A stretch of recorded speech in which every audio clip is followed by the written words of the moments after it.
Vamos continuar o papo sobre as mulheres de Machado de Assis.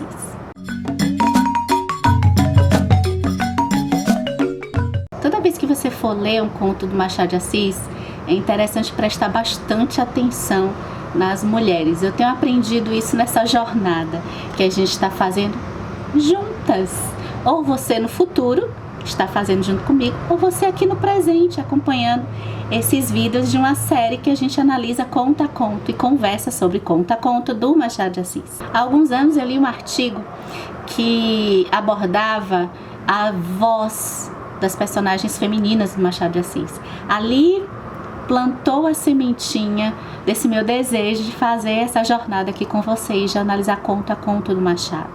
A gente tem um vídeo falando sobre isso aqui no canal e você pode assistir depois, se não assistiu, se quiser, e a gente pode dar continuidade a essas análises sobre as personagens femininas desse escritor. E nesse vídeo eu resolvi fazer diferente. A gente vai falar do conto, da sinopse do conto, para quem não leu, A Menina dos Olhos Pardos, um dos primeiros contos escritos pelo Machado, na fase inicial. E primeiro a gente vai falar dessas características nessas histórias curtas. O primeiro é o olhar. O olhar, inclusive, que é bem famoso no Dom Casmurro do Machado de Assis. Também a gente tem vídeo discutindo o Dom Casmurro. Você pode arrasar lá nos comentários, deixando a sua opinião sobre a história mais famosa do Machado de Assis, que é o Dom Casmurro. E o olhar, a gente percebe em alguns contos que a gente já leu que tem personagens femininas, como que Machado de Assis, ele vai sempre ter uma certa uniformidade em priorizar o olhar, falar do olhar, para se dizer também o psicológico da personagem, ou até o mistério, porque em alguns casos, como o caso do Dom Casmurro, a gente não tem essas mulheres contando sua própria história. É o narrador que conta, é um homem que conta. E aí a gente pode até pensar assim, poxa, mas então Machado de Assis tira a voz das mulheres. Não, é bem o contrário. Ele dá a voz sem dar literalmente a voz. A gente até, nesse vídeo que a gente faz da voz, a gente fala de discurso direto, discurso indireto, que é uma coisa até que Machado de Assis vai avançar até para sua época, dar essa voz no discurso do travessão. Mas nesse caso do olhar aqui e da ausência de voz, necessariamente, dela narrar a própria história e dizer o que ela está sentindo, a gente ouve o que ela está sentindo, ou até a percepção de um homem que traz ainda mais elementos para a gente ver a sociedade da época e denunciar do jeito de Machadinho, esse jeito que a gente gosta, o jeito velado, o jeito que não é assim, né, bem literal. É de um jeito que aguça também a nossa inteligência, né?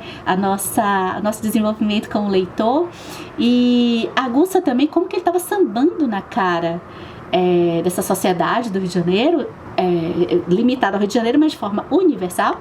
Ele estava sambando na cara dessas pessoas, né? E de nós, assim, se você se entende também um pouco na elite, né? Na nossa cara. Ele estava sambando de um jeito que nem as pessoas não entendiam. Poucas entendiam, algumas até só foram entender mais pra frente, né? Isso é assunto que a gente vai tratar em outro vídeo. Então o olhar dessas mulheres de Machado de Assis, quando ele vai descrever o olhar, a gente tem alguns elementos ali para perceber quem é essa mulher, especialmente se esse olhar for descrito por um narrador, um homem, um narrador que está contando a sua própria história. E por falar em olhos, a gente pode debater aqui na roda o olhar. Não são os olhos somente que Machado está falando, né? É o olhar, o jeito da expressão do olhar. E aí eu posso fazer um salto que eu fico pensando, Machado de Assis, século XXI, internet, Instagram e Susan Sontag. Eu pulei, né? Eu costurei, pulei assim. Susan Sontag, objeto de discussão nossa também aqui no vídeo é sobre fotografia. Porque a fotografia, queria saber de vocês, a fotografia também não seria uma espécie de olhar que nós temos? Primeiro, um olhar, ele denuncia aquele olhar de Machado, né? Que Machado está dizendo que esse olhar denuncia ou uma impressão externa, né? Porque a foto pode ser uma foto feita por nós, ou por outra pessoa. Então, se nós fazemos a própria foto, seria como nós queremos que os outros nos vejam, ou isso se a gente tem a intenção de publicar. Acredito que a intenção de publicar nos faz querer dizer como queremos ser vistos pelos outros.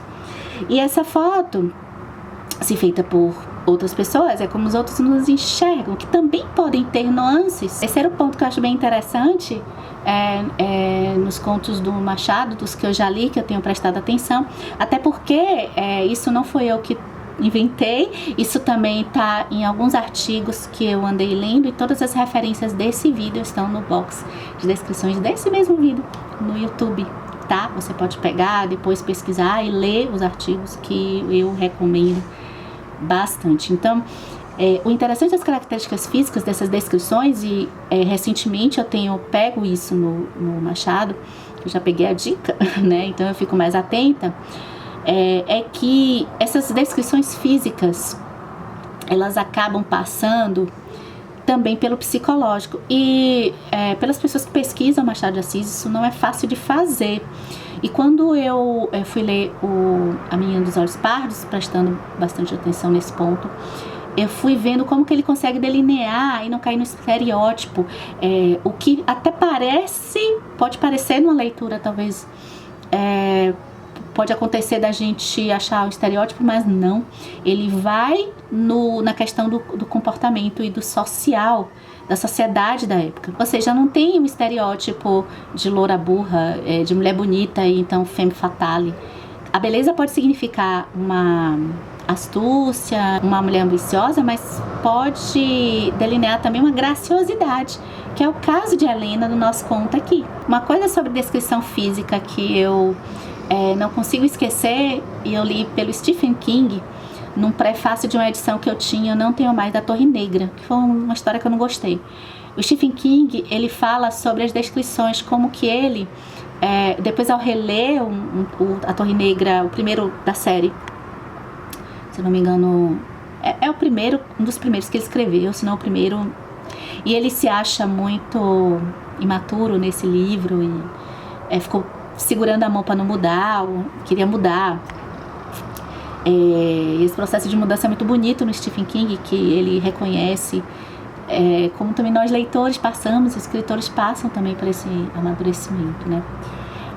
E ele fala das descrições como que ele está colocando que ele, depois, logo em seguida, ele foi contra, de certa forma, se posiciona contra descrições, porque ele acha que limita a percepção do leitor com o personagem. Fala dessa, não com esses, falando em estereótipo, mas pelo que eu entendi do Stephen King, ele diz que muitas vezes você acaba caindo já num julgamento pela descrição, e ele é a favor de colocar a envolvimento do leitor, personagem que ele cria, pelas ações, pelo talvez aí psicológico também, mas Stephen King é muito das ações.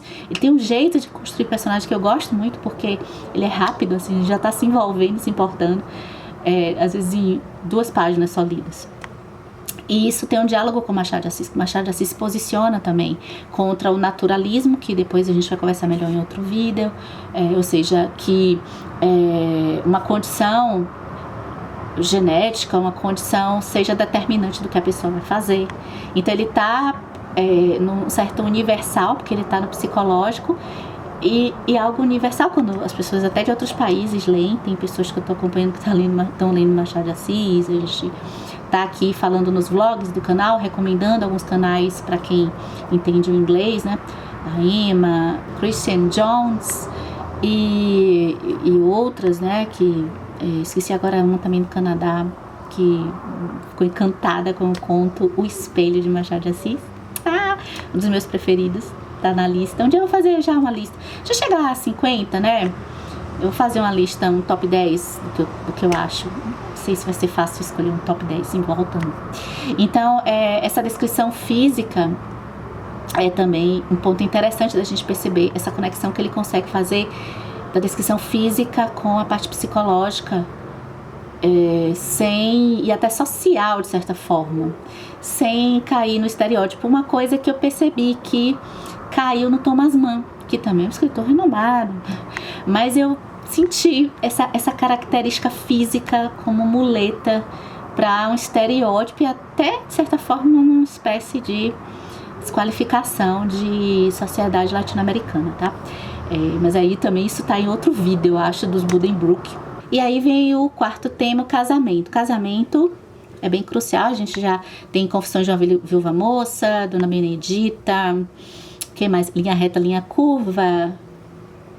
Nossa, quantos contos mais, assim, essa coisa do casamento, em que também tem uma perspectiva de uma certa diversidade de mulheres, né? Algumas, elas vão buscar o casamento que elas querem.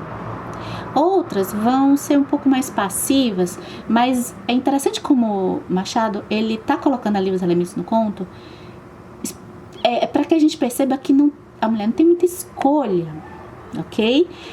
A escolha até acontece, mas ela já tem o trágico. Acho que foi na Confissão de uma Viúva Moça que a gente, né, fez a associação lá com Ana Karenina, que esse canal a gente compara coisas, a gente não lê o livro fechadinho. E a gente tava conversando fazendo a coisa do Ana Karenina ali no Confissões de uma Viúva Moça, né? As decisões tomadas e as suas repercussões e decisões diferentes, assim. E a gente tem que pensar que também essas mulheres, ainda que de certa forma temerosas a tomar uma postura mais enérgica com relação à sua autonomia, até independência, né, nesse caso, naquela época a gente pode falar independência e autonomia, são coisas diferentes, então ela não tem as duas coisas, né, o que hoje, a maioria de nós, né, em sociedades aqui mais livres, né, nem infelizmente no mundo todo isso não é assim, mas já tem a independência, só falta às vezes pensar se a gente está tendo a autonomia, né. Então, o casamento para elas, muitas vezes, é dissimulado mesmo, até por elas mesmas, quando elas buscam, elas são o caminho que elas escolhem até para ter uma condição social, porque elas, naquela época, essa sociedade, ela precisa, essa moça classe média, que é onde Machado vai ficar um pouco aqui, né? Principalmente esse conto, porque ele também vai falar de outras, né? Mulher negra, nosso próximo conto, spoiler, do próximo conto. E aí ele vai colocar assim, se a gente pegar os meandros do conto, a gente vê que tem mulheres, não é o caso de Helena, ela vai ter, é uma diversidade interessante, porque é o primeiro personagem que tem uma autorização, ou seja, ela não é livre, mas ela tem a autorização do pai para escolher o marido. Ela vai se casar com quem ela quer, e ela quer se casar por amor. Ela poderia também escolher a questão financeira, como outros personagens de contos do Machado de Assis. Se vocês lerem os artigos que estão também referenciados aqui, vocês vão ver que tem uma lista de contos com essas mulheres, e fica uma read list aí para vocês, assessorem mais rápidos que eu pretendo ler todos. E olha só, um ponto interessante também, que esse conto assim como Linha Reta, Linha Curva, que a gente já começou, o Relógio de Ouro, que também é o primeiro conto, apesar de não ter no seu primeiro da série, eu coloquei lá na playlist o primeiro, que a gente começou o Relógio de Ouro. Não foi o Relógio de Ouro. Foi o Relógio de Ouro? Não. Foi o Caso da Vara. Relógio de Ouro eu li, e a gente precisa conversar sobre o Relógio de Ouro. É também um conto que foi publicado, esses contos, e a Menina dos Olhos Pardos, no Jornal das Famílias. Esses contos publicados no Jornal das Famílias, o jornal, ele era como se fosse uma revista, eu não sei se ainda existe, a revista Cláudia. Era um jornal que ele tinha um objetivo muito bem delineado de proteger a bela e recatada do lar. E uma história assim, básica do conto, é que a Helena vai ter toda essa descrição, que ela é uma moça muito formosa, os homens todos olham muito para ela, né? E ela é de uma família pobre, ela vive com um pai que já teve uma época que serviu, essa eu não peguei, assim, mas tem uma razão, tá?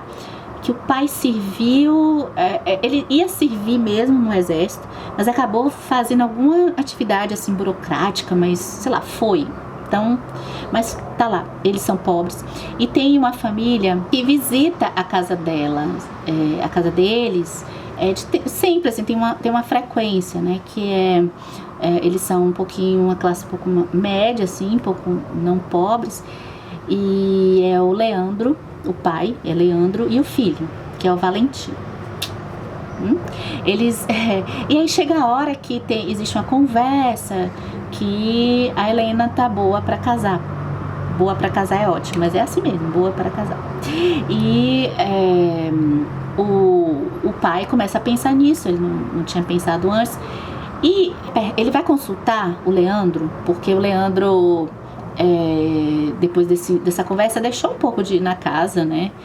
E deles, ele vai consultar que ele recebeu uma proposta de um rapaz de boa família, e ele consulta o Leandro e diz: olha, e aí, eu aceito, então ela casa com esse rapaz que foi, não sei se foi o primeiro que foi lá, mas foi quem o pai se encantou.